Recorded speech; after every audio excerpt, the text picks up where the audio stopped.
estamos aqui para falar de Ano Novo, de 2021, chegou, né? Estava todo mundo assim na expectativa, 2021, né? Aí você assiste as notícias, nos primeiros 10 dias você fala, acho que vai ser 2022. Não desistam. Não vai ser. Vai ser todas as vezes que a gente decidir que dessa vez vai.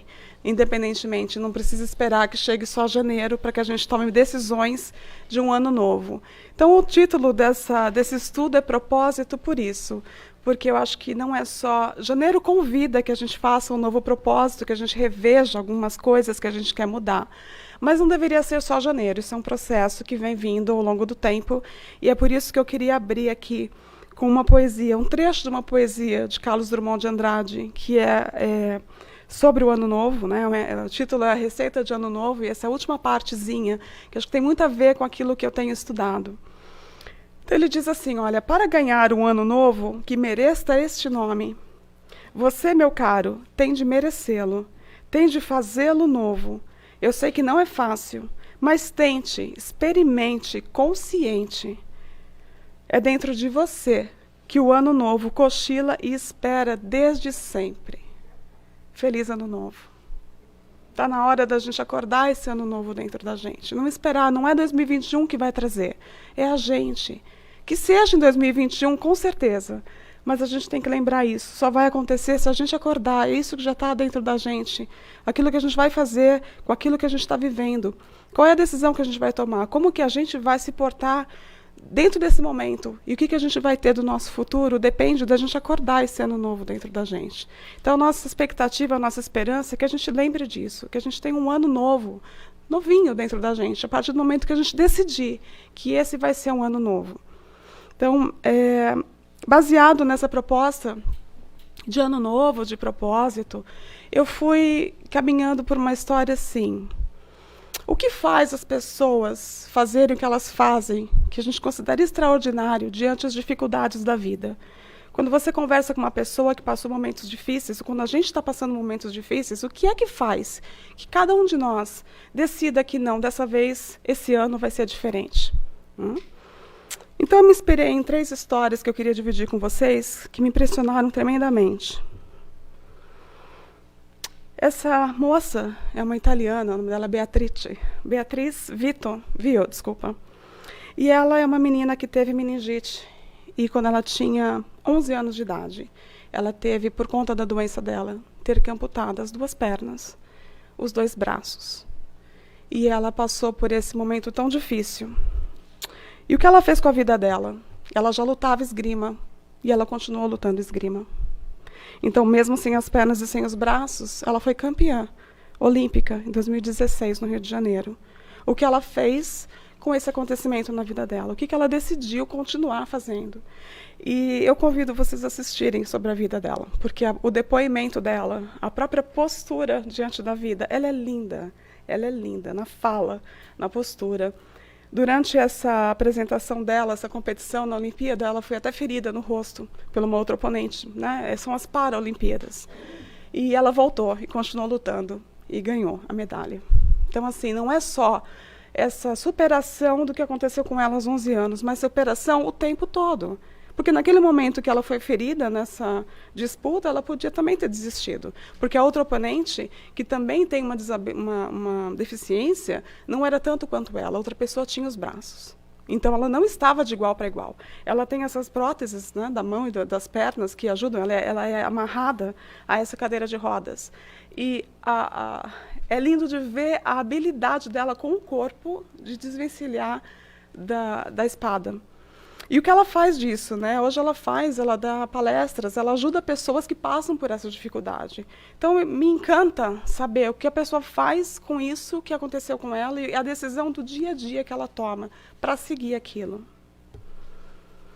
Las Grael, muita gente aqui talvez não lembre dele, ele foi um velejador na década de 80, a família dele é uma família de velejadores, e ele teve um acidente com uma lancha atingiu a perna dele, e com isso ele teve a perda da perna, mas ele não parou de competir. Com a ajuda do irmão, ele continuou competindo, ganhou competições. E o que ele fez disso tudo? Né? Ele tem uma ONG, ele tem uma organização que ajuda as pessoas, que passa pelos mesmos problemas. Inclusive, o rapaz que sofreu aquele acidente daquele grupo de jogadores de futebol de Chapecó, eu acho que o avião caiu, o rapaz sobreviveu, que perdeu a perna. Sobreviveu. Teve um rapaz que sobreviveu e ele teve as pernas amputadas. E o Las Grael, então, eles têm isso entre eles. Quando as pessoas passam por esse trauma, eles têm esse apoio, esse suporte. E ele faz isso, ele tem essa ONG que ele dá palestras, ele é super se envolveu, né, com política, tentando fazer alguma coisa daquilo, do que aconteceu com ele. Aqui tem uma foto dele acendendo a tocha olímpica. A Paralimpíada, a gente vê muitas vezes como, nossa, é uma Paralimpíada. São pessoas que estão perdendo alguma coisa, né? Assim, que são os menos dotados. Não, muito pelo contrário. Tem um programa no Netflix que fala dessa Paralimpíada e é fantástico essa superação de cada um deles. E a frase que a pessoa do programa utiliza, que é incrível, que ele fala que nas Olimpíadas se fazem heróis. E nas Paralimpíadas, os heróis vão para a Olimpíada. Então, o que é que gera nessas pessoas decidirem isso, né? O Las Grael, ele tem uma entrevista sobre o momento que ele passou do acidente. As pessoas que o ajudaram no hospital, as pessoas que deram apoio a ele, a enfermeira tinha perdido a perna num acidente. Teve um rapaz que surfava que perdeu a perna num acidente de trem, que estava lá ajudando ele a se recuperar. Então, o que faz essas pessoas não só superarem, mas também, como é esse processo de sair de mim para olhar o outro? Essa volta. E uma terceira pessoa que eu queria trazer, que é a Helen Keller, vocês devem conhecer bastante, né? Ela é bem famosa com a história dela aqui nos Estados Unidos, que ela ficou cega e surda quando ela tinha 18 meses de vida. E todo o processo que ela fez com aquilo. Ela teve um anjo na vida dela, que foi a professora dela, Anne Sullivan, que ajudou. Então, ela aprendeu a ler, a escrever, o braille. Ela se formou em filosofia. Então, ela chegou de um ponto onde ela fez algo, né, fantástico da vida dela. Superação absoluta da condição dela. E aí são tantas histórias. E eu trouxe essa imagem aqui porque eu quero que você se veja nessa imagem. Porque nós estamos inseridos aqui. Não são só essas histórias fantásticas e tão, assim, extremas de uma situação, mas somos nós. O que nós fazemos para estarmos até aqui nesse momento? Nós temos as nossas escolhas, as nossas histórias também, que trouxeram a gente aqui. Então, eu trouxe essas 3 histórias, que são, assim, que me tocaram, porque recentemente eu tive contato com elas, e a Helen Keller é uma figura que eu sempre também busco, mas que vocês se vissem assim, né? A gente tem a nossa própria história. Nós também temos que ter essa escolha de levantar e seguir. A gente tem que ter essa escolha do que a gente vai fazer com o que está me acontecendo agora. Não só fisicamente, mas emocionalmente, socialmente. O que é que eu vou fazer em 2021, onde eu esperava que ia virar o relógio e, puf, estava tudo resolvido. Eu me deparo com um cenário político, de uma notícia de começo do ano, que eu falo assim, puxa vida, então, peraí, a gente tem que pensar que isso vai ser um trabalho um pouquinho mais longo. Então, nessa imagem, né, e não é nem homem nem mulher, se você acha que é só um homem, não, faz de conta que você está uma mulher de cabelo amarrado, né, não tem aqui sexo, só quis definir, não achei uma outra imagem que refletisse a gente, mas olha só quantas histórias a gente pode passar aqui, contar a nossa história, contar a história de pessoas que a gente conhece, na nossa família. A gente pode voltar para a história, Paulo de Tarso, o que ele fez com o que aconteceu com ele, né? São tantas as histórias que as pessoas conseguem fazer. O que faz, né, essas pessoas agirem assim? E onde eu cheguei na resiliência, que é o que a gente escuta muito. Nossa, a pessoa tem uma resiliência, a resiliência de Paulo de Tarso. A resiliência, né, essa pessoa é uma pessoa resiliente. Então, essa palavra resiliente me acompanhou demais. E o que seria, então, resiliência? A resiliência ela é um termo que é da física e que ela começou a ser utilizada nessa parte, né, mais ligada ao ser humano na década de 80, mais ou menos. Mas a resiliência na física ela é a capacidade que um corpo tem, aí eu trouxe essa foto, de voltar à mesma forma depois de passar por um processo de pressão. Então, o colchão, né, a bucha, são coisas que ela recebe uma pressão e quando você solta, ela volta. A resiliência na parte humana ela fica um pouco difícil, porque a intenção não é que a gente volte a ser o que a gente era sem uma transformação. Porque a bucha você aperta, ela volta, né? O colchão ele vai voltar ao travesseiro. Mas será que a gente, quando é apertado na pressão da vida, a intenção é que a gente volte? Será que a intenção de tudo que a gente passou em 2020 é para que a gente seja igual o que era 2019? Não pode ser, né? Porque senão a gente seria resiliente no mesmo lugar de partida. Então, essa pressão que a vida faz na gente, esse movimento que a vida faz, diferente um pouco da física, mas é que a gente possa crescer, que a gente possa superar dificuldades, que a gente possa sair melhor com aquela pressão do que era antes. Então, tem um pouco esse cuidado de colocar resiliência, não é voltar ao que era antes, mas sim superar. Conseguir essa capacidade que a gente vai ter de enfrentar a nossa dificuldade, ser transformado por ela e sair melhor do outro lado. Que esse que é o processo, senão não tem lógica para passar o que a gente está passando. E eu trouxe a definição de resiliência dessa professora, Lúcia Helena Galvão, que alguns devem conhecer. E eu fiz questão de trazer essa definição porque ela é uma professora de filosofia dessa instituição chamada Nova Acrópole, e ela faz um estudo muito grande do significado das palavras. Ela não só busca no latim, como ela busca antes ainda, tá? na língua indo-europeia. Então, ela vai mesmo na raiz das palavras. E isso que ela trouxe, ela disse que ela não conseguiu chegar antes da definição do latim. E eu achei que é excelente. Ela tem até um programa sobre a resiliência no canal do YouTube, e ela vai falar que resiliência no latim é a conjunção dessas duas palavras, re e salire. Re de intensidade, reiteração, e salire que é sair, saltar, ou seja, você sair rápido daquela situação. Então, não é você cair e ficar no chão, é a capacidade que você tem de levantar rápido, de reagir a uma situação na vida e rápido.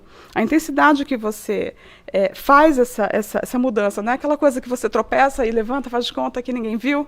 Né? Se alguém fala, nossa, você tropeçou, você fala, não, eu tropecei, não, imagina. Eu não, é rápido demais, você fica na dúvida. Será? A comida cai no chão, você pega rapidinho, fala, mas não acabou de cair no chão? Não, foi tão rápido que a gente não processa.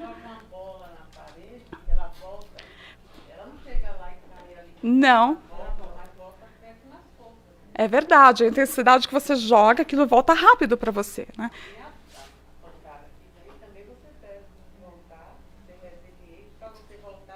Exatamente, Amada, exatamente, adorei isso, a Amada falou. Quando você receber essa pressão da vida, que essa pressão, então, ela volte com mais força para você conseguir continuar a caminhada. Exatamente, exatamente. Então, eu fiquei pensando, o que então esse ser resiliente, porque ele virou um ser, não é o processo de ser, mas assim, um indivíduo, esse ser que é resiliente, que a gente caracteriza como resiliente. Tá?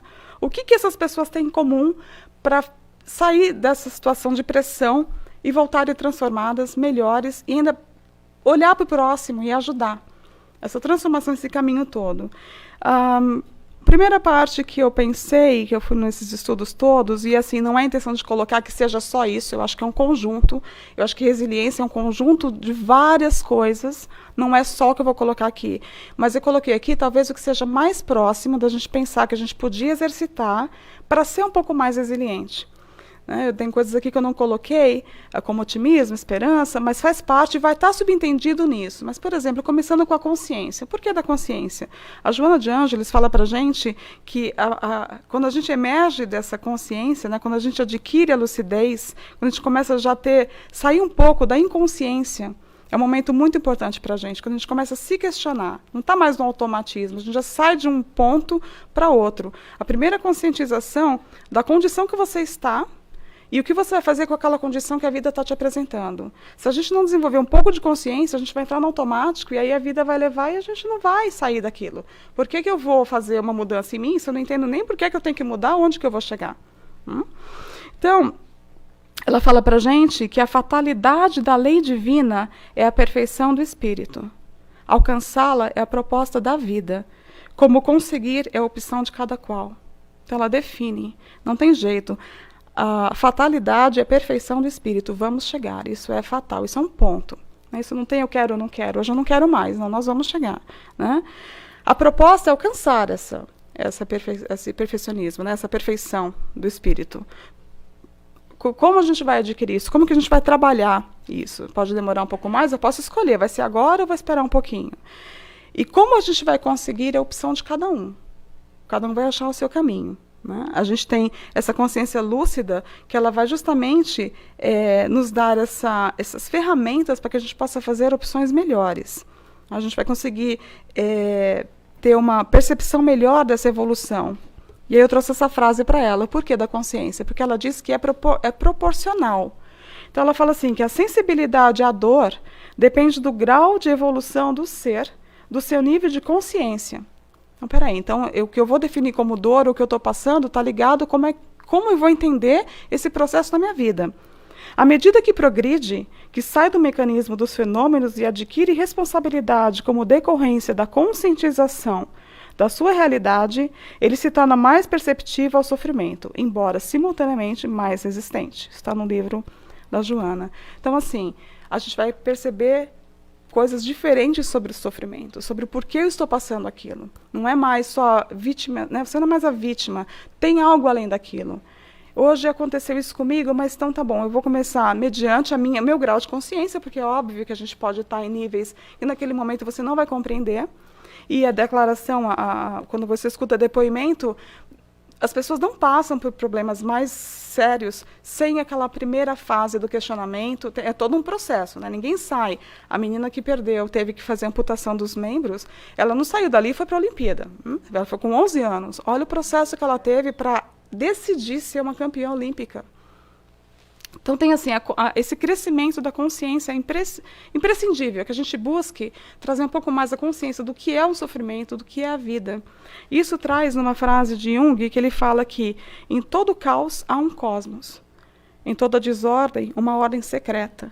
Com essa consciência você vai entender que não vivemos num caos. Isso não é um caos, vivemos num cosmos. Isso tem ordem. Até o caos tem ordem.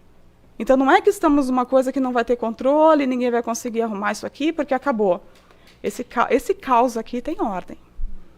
Então, quando você tem uma consciência de que você vive num cosmos, tudo tem um propósito, tudo tem um motivo. Você vai perceber que aquele sofrimento, aquela situação, ela tem algo a mais para te ensinar. Onde você vai começar, talvez, a ter força para sair daquele sofrimento que você está passando. Né? Leon Denis fala, no livro O Problema do Ser, do Destino e da Dor, que o simples fato de olharmos de frente para o que chamamos o mal, perigo e a dor, a resolução de nos afrontarmos, de os vencermos, diminui-lhes a importância e o efeito. Então, então é isso aqui que eu tenho, então agora eu vou enfrentar. O que eu posso fazer com aquilo que eu tenho? Essa decisão que só pode vir à consciência, no momento que você fala, acabou, eu não vou mais passar por isso. O que eu vou fazer para fazer um significado do que está acontecendo? Já estou descobrindo aos poucos, não sou vítima, alguma coisa nessa história tem para mim. E o que eu vou fazer com ela? Como que eu vou sair do outro lado? Né? Isso vai fazer que a experiência da gente, a nossa existência, seja um pouco mais fácil, porque a gente está buscando um significado para ela. Não tem mais sorte ou azar. Não aconteceu por acaso. Lembra aqui, ó, em toda desordem tem uma ordem secreta. A gente tem que confiar nisso. Não estamos nas mãos de uma desordem. Tem um propósito para isso tudo. Com isso a gente vai entendendo que nós somos responsáveis por aquilo que acontece para a gente. Como a Marisa sempre comenta, as bênçãos disfarçadas, as bênçãos ocultas. Então aquilo que talvez fosse um mal para a gente, é o nosso melhor bem. Melhor bem. Tem uma história que eu estava ouvindo de uma pessoa que contou, então não tenho muito as fontes, mas ela conta a história de um menino que ele veio várias encarnações tentando suicídio. Várias. E parece que naquela vida o menino veio sem as pernas e sem os braços. E mesmo assim ele tentava, né? Acho que vocês podem me ajudar. Você lembra da história, né, Rona? É do Chico, né?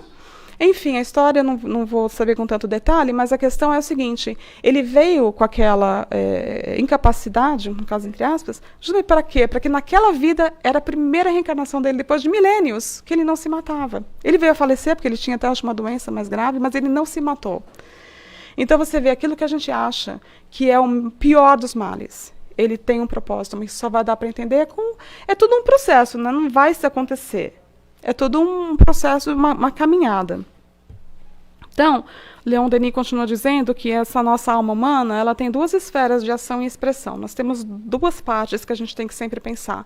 No nosso eu, na personalidade, tá? Com suas paixões, suas fraquezas, sua mobilidade, sua insuficiência. Esse eu, ele faz parte daquilo que a gente é. Não dá para viver sem ele, e a gente já sabe que esse ego é importante para uma parte da vida da gente.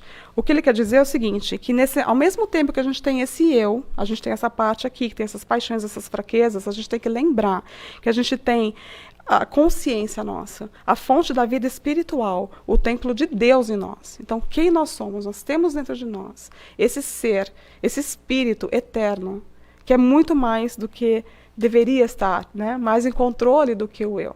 A gente tem que lembrar e fazer esse processo, né? Então, quando ele diz o seguinte, quando a gente está regulado por esse eu, quando esse eu aqui está mais no comando do que o espírito, a gente se deixa levar, a gente vai estar mais propenso a essa parte de dor, essa parte mais mal, provações, não vou dizer mal, situações, né? Provações que a vida vai colocar, que vai te desestabilizar um pouco mais, porque você está ainda nessa parte mais mesmo só do eu, da superfície. Mas quando você deixa o outro lado te guiar, quando você descobre esse ser que você pode ser, essa potência, esse templo de Deus, essa potencialidade divina que está dentro da gente, é outra história. Porque aí ele fala que quando a gente conseguir deixar que esse outro centro domine a gente, ele fala que somente quando o outro centro, esse centro, né, do espírito, domina o outro, quando o nosso ser espiritual, eterno, conseguir sobrepor ao eu, ele fala que vai se revelar nossas potências ocultas e que o espírito se afirma em seu brilho e beleza. Olha o que transpassa do eu quando a gente vai lá dentro disso, porque essas pessoas estão passando por isso. O espírito dessas pessoas não é o que a gente viu fisicamente, concorda? Não é. Ali tem um espírito que tem quantas outras vidas? Qual é a forma verdadeira daquele espírito? A gente sabe que não necessariamente, fisicamente eles estão se demonstrando assim. Mas a gente sabe, a Helen Keller tinha uma habilidade intelectual e as habilidades que ela desenvolveu está muito além da parte física que ela tinha. A incapacidade dela de fazer certas coisas acabou ficando supressa pela força do espírito que ela tinha nela. Então, Leon Denis, ele diz que por essa força do ser, que estamos em comunhão com o Pai que habita em nós, segundo palavras do Cristo, com o Pai que é o foco de todo amor, o princípio de todas as ações. Nos conectamos com esse divino que é em nós.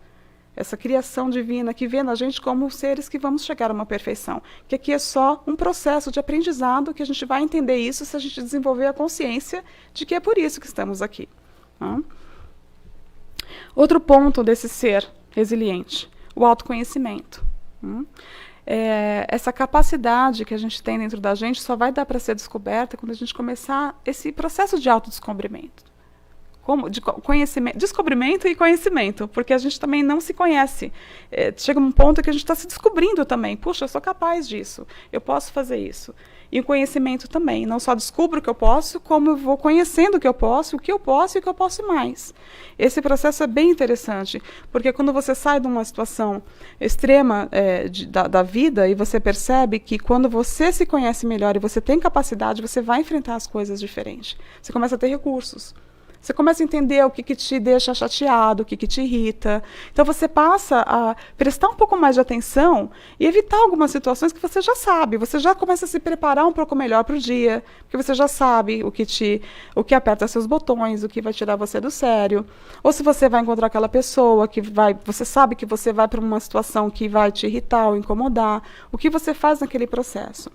Então, Leon Denis diz que se a gente conhecesse essas forças que tem dentro da gente, ele fala que a gente ficaria deslumbrado. Se a gente soubesse todas essas forças que a gente tem, a gente poderia compreender o futuro muito melhor, se a gente descobrisse essa capacidade, essa potencialidade dentro da gente. No Evangelho...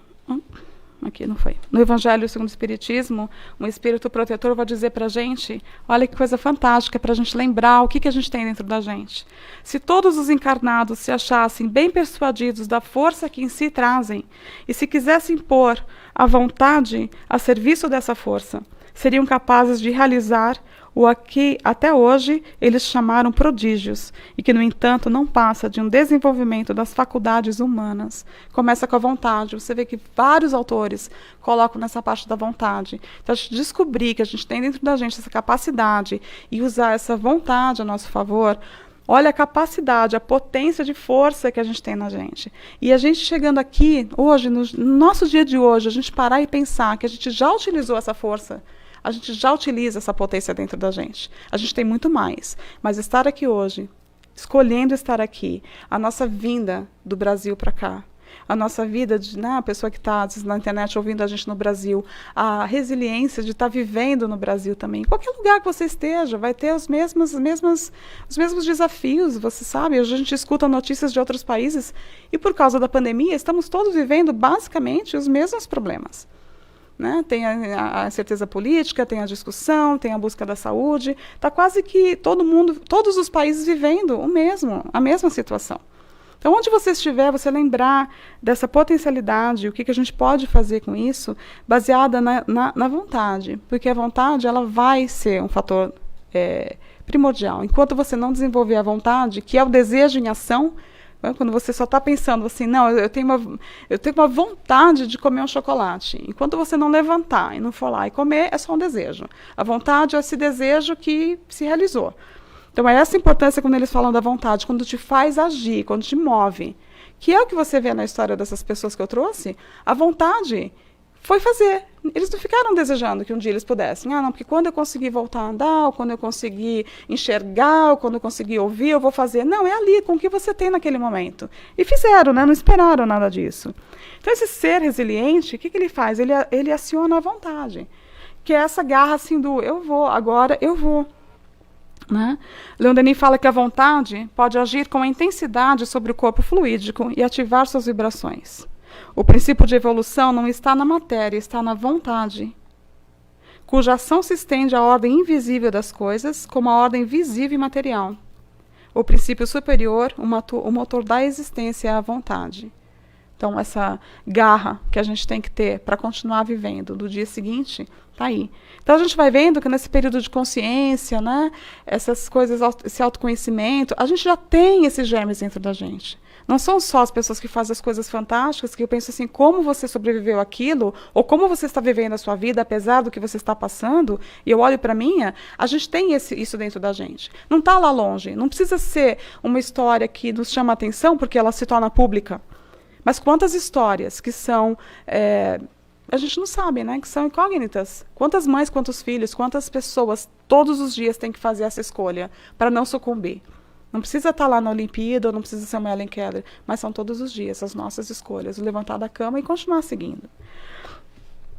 Então aqui, também no problema do ser, do destino e da dor, Leon Denis vai falar sobre capítulo sobre a vontade. Ele vai dizer que, a pergunta, né, por que meios poremos em movimento as potências internas e as orientaremos para um ideal elevado? Como é que a gente faz isso? E ele responde, pela vontade. Os usos persistentes, tenazes dessa faculdade soberana, olha só, permite-nos modificar a nossa natureza, vencer todos os obstáculos, dominar a matéria, a doença e a morte. A potência da vontade é ilimitada. O homem consciente de si mesmo, de seus recursos latentes, sente que suas forças crescem proporcionalmente a seus esforços. Mudou a vida deles? Não. Ali não mudou. Ellen Keller continuou na condição que ela estava, a Beatriz continua lutando esgrima com a mesma capacidade dela, o Lars Grael, ele veleja e eles fazem coisas além daquilo. Ellen Keller não está mais aqui, ela viveu no século XIX. Mas olha só, isso é além.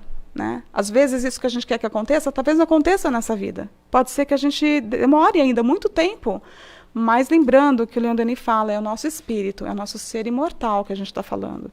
Então aqui não é só falar assim, mas como é que eu vou então, né, fazer essa minha vontade? Eu tenho vontade, isso vai fazer com que essa doença passe, ou que a pandemia acabe, ou que o meu ente querido volte à vida? Não. Realmente a gente sabe que aqui na Terra não é disso que eles estão falando, a gente tem que ampliar que isso é muito mais amplo. E não quer dizer que você ter com o corpo saudável, você está saudável. Tem muita gente que está doente, que está, né, já sabe que a alma tem que estar saudável. Então, é só para não ficar preso que assim, não adianta, eu vou fazer tudo isso e eu não vou conseguir de volta. Não aqui, a gente tem que pensar nesse caminhar da evolução que a gente comentou aqui no começo. Tá? Outra parte do ser resiliente, a fé. E a fé, muitas vezes, essas pessoas que dão esses testemunhos de né, superação, elas não vêm falando porque Deus... Não vem falando de nenhuma parte espiritualista, muitas vezes. Eles acreditam neles. A fé, primeiro de tudo, porque a fé da gente não é... Muitas vezes fala assim, mas eu não tenho fé. Se você está sentado nessa cadeira agora, é porque você tem fé que a cadeira não vai cair e quebrar. Então, nós temos fé em alguma coisa. Se você pega um carro e dirige, você vira a chave, você tem fé que aquele carro vai. Né? Quantas vezes a gente entra no carro, vira a chave e não pega o carro? Se você já teve carro novo toda a sua vida, talvez você não saiba o pânico que é virar a chave do carro e o carro não pegar. E ter que sair empurrando o carro. Mas se você já passou pela experiência de virar a chave do carro e o carro não pegar, e ter que dar um tranco, porque o carro é a álcool, está muito frio, e o carro não pega... Vocês estão velhinhos, né? Não, é verdade, a gente tem fé. Se você pega e sai 10 horas da noite para jogar na loteria, você tem fé. Porque você tem fé que o seu bilhete pode ganhar. Então, não tenho fé não é muito verdadeiro, não é verdade? Você tem fé em alguma coisa. E essas pessoas, a gente pode achar que elas não têm a fé em Deus, ou talvez não busquem espiritualidade, ou peça como a gente pediria, talvez. Mas não é isso, é aquela fé, é aquela certeza em alguma coisa. É óbvio que a vida vai colocar em situações que você sabe que já não depende mais de você. E lá, quietinho no seu quarto, talvez esse pedido, Deus, me ajude, ele venha. Mas talvez a pessoa não coloque isso para fora. Então a fé, acho fantástico o que Lucas fala aqui, a fé não torna as coisas mais fáceis, mas faz com que sejam possíveis. Então, o que move essas pessoas a sair daquela capacidade e se mover é essa fé em alguma coisa. A fé é a confiança que se tem na realização de uma coisa. A certeza de atingir determinado fim, pode ela dar lugar a que se executem grandes coisas.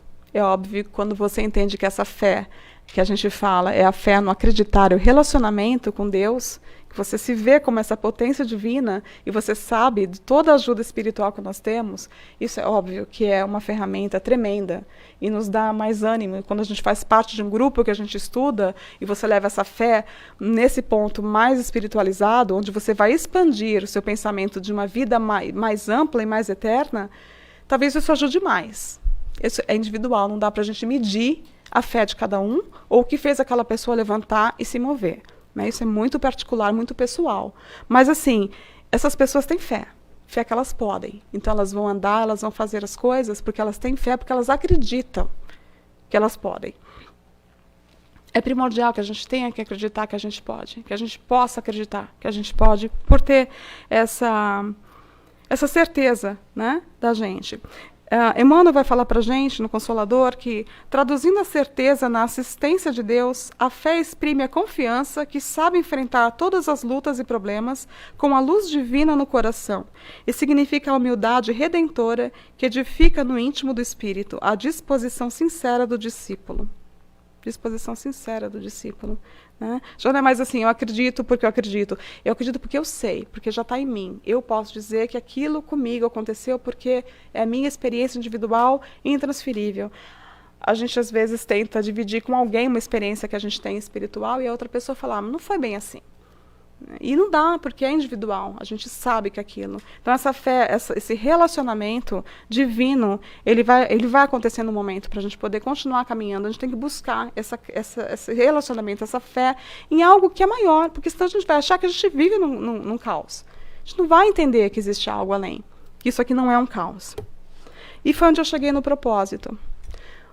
Porque estudando, pensando em todas essas características do ser resiliente, eu falei, tá bom, mas assim, né, eles conseguem colocar em prática essa fé, esse autoconhecimento, essa vontade, essa consciência e tudo isso, mas e aí? E aí eu cheguei no propósito, por isso o título. Porque sem um propósito fica mais difícil. Em cada uma dessas histórias, inclusive a nossa, a gente tem um propósito. Por que a gente continua vivendo num país que a gente não nasceu nele? Por que, apesar de tudo, a gente vive aqui? Porque nós temos um propósito. Seja ele aqui, seja ele no Brasil, seja ele que a gente nem descobriu ainda. O ponto que eu estou querendo dizer é o seguinte, se você não tiver um propósito, um objetivo, fica mais difícil seguir e ser resiliente. Porque a resiliência, esse propósito que vai fazer com que a resiliência se apresente. Porque mediante aquele propósito a gente continua.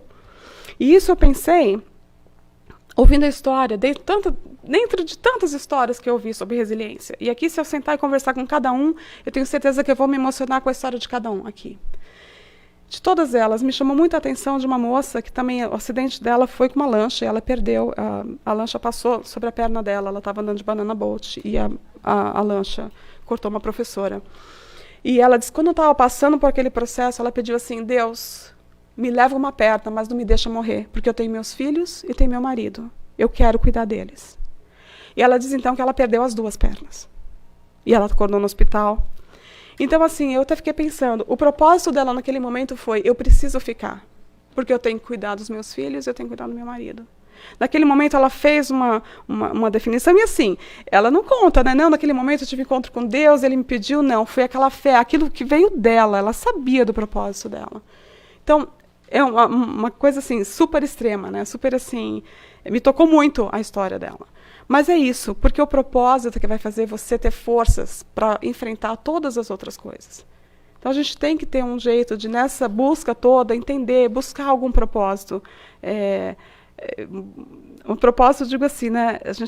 A definição de propósito, essa resolução, essa definição do que você quer, altruísta, né? Ninguém está falando aqui num propósito desvirtuado, vocês estão me entendendo? A gente tem que achar um propósito elevado para que a gente se baseie nele. Propósito que eu vou levantar amanhã e vou assaltar um banco não é propósito. Vamos combinar, assim, deixar aqui avisado. A gente está falando de um propósito mais elevado. O que eu vou fazer com a minha vida? Como é que eu vou sair dessa vida, dessa experiência melhor, mais superado do que foi quando eu entrei? Esse que é o propósito disso tudo.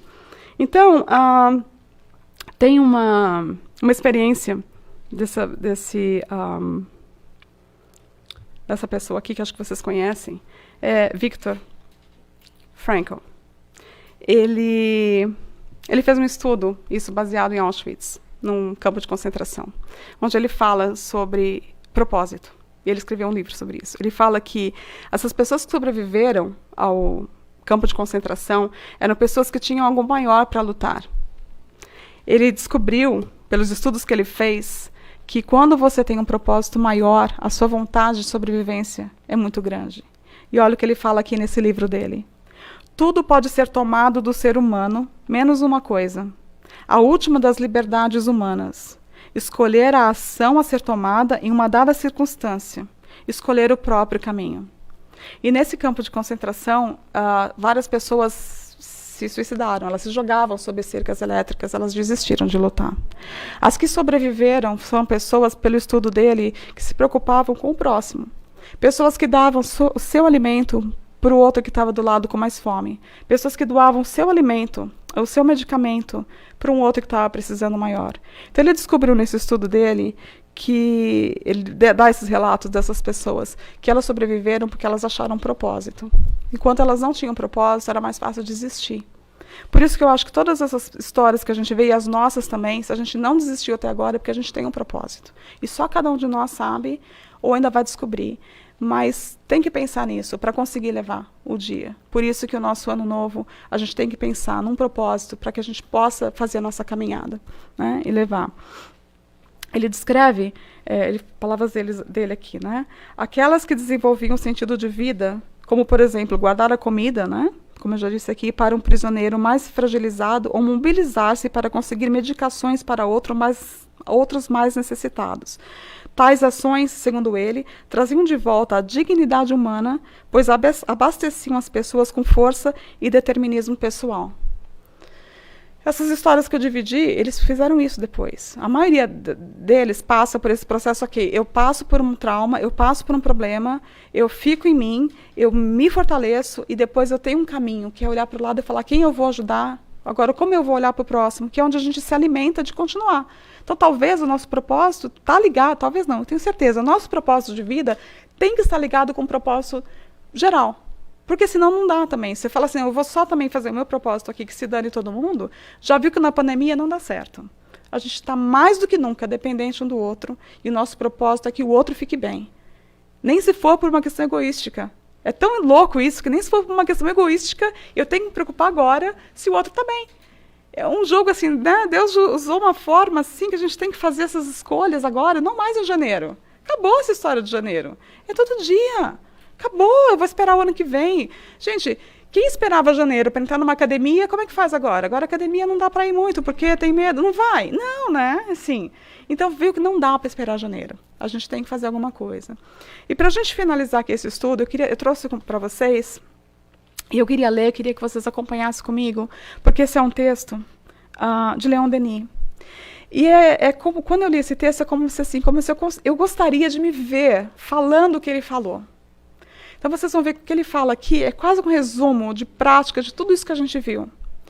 Então eu gostaria assim, de pensar que daqui a um tempo a gente pudesse, né, falar isso um para o outro, falar isso de nós mesmos. Por isso que eu vou pedir que vocês então acompanhem comigo essa leitura, porque é fantástico. Isso aqui ele está falando sobre as potências da alma. Tá? Isso aqui está no livro dele, também o problema do ser, do destino e da dor, na terceira parte. Olha que lindo que ele fala. Não é consolador e belo poder dizer a si mesmo: sou uma inteligência e uma vontade livres. Construí-me a mim mesmo, inconscientemente através dos tempos. Edifiquei lentamente minha individualidade e minha liberdade, e agora conheço a grandeza e a força que estão em mim. Apoiar-me-ei nelas. Não permitirei que uma só dúvida as tolde nem por um instante. E através delas, com a ajuda de Deus e de meus irmãos do espaço, superarei todas as dificuldades. Vencerei o mal em mim. Libertar-me-ei de tudo que me atrela às coisas grosseiras, para empreender meu voo em direção aos mundos felizes. Vejo claramente a rota que se desdobra e que sou chamado a percorrer. Ela se estende infinito afora. Mas para me conduzir nessa estrada infinita, tenho um guia seguro. É a compreensão da lei de vida, de progresso e de amor que rege todas as coisas. Aprendi a conhecer-me, a acreditar em mim e em Deus. Assim possuo a chave de toda elevação. E neste caminho imenso que se abre a meus passos, manter-me-ei firme, inquebrantável, em minha vontade de crescer e elevar-me mais. E com o apoio de minha inteligência, que é filha de Deus, atrairei para mim todas as riquezas morais e participarei de todas as maravilhas do cosmos. Gente, esse texto do Leon Denis, assim, eu acho que eu vou ter que ler todos os dias, porque trouxe para mim uma certeza. Leon Denis, para falar o que ele está falando aqui, ele está falando um conhecimento próprio de causa. A gente pode sentir tudo isso. Então, essas histórias de resiliência e tantas outras histórias que eu vejo quando eu penso como que as pessoas conseguem o que elas conseguem, Jesus já disse que nós podemos fazer muito mais. Então, a gente tem que lembrar que nesse ano que se inicia, todos os dias, não é só janeiro, esse ano que se inicia todos os dias, que a gente possa fazer esse exercício dessa resiliência, buscar esse autoconhecimento, né? Lembrar, vivemos num cosmos, tem um propósito para tudo, e nós temos recursos, temos possibilidades, sim, de fazer tudo isso. Para mim foi muito importante lembrar e trazer para mim esse propósito, de pensar um pouco mais na minha vida, qual é meu propósito, o que eu quero continuar fazendo, muito mais do que o ano virasse como uma mágica e que a gente não fosse mais ouvir o que a gente ainda está ouvindo. O trailer dos 10 primeiros dias foi um trailer meio confuso, mas não precisa ser o nosso trailer, porque a gente já sabe que a gente pode modificar. Então, que a gente possa se conectar com essa força que nos guia. Não estamos aqui por acaso, não chegamos nesse país por acaso, não moramos onde moramos por acaso, e a gente tem que acreditar e continuar caminhando, acreditando que o ano novo começa assim todos os dias, porque a gente tem ele dentro da gente. E, para terminar, aquele que deixou a frase que deveria nos acompanhar todos os dias.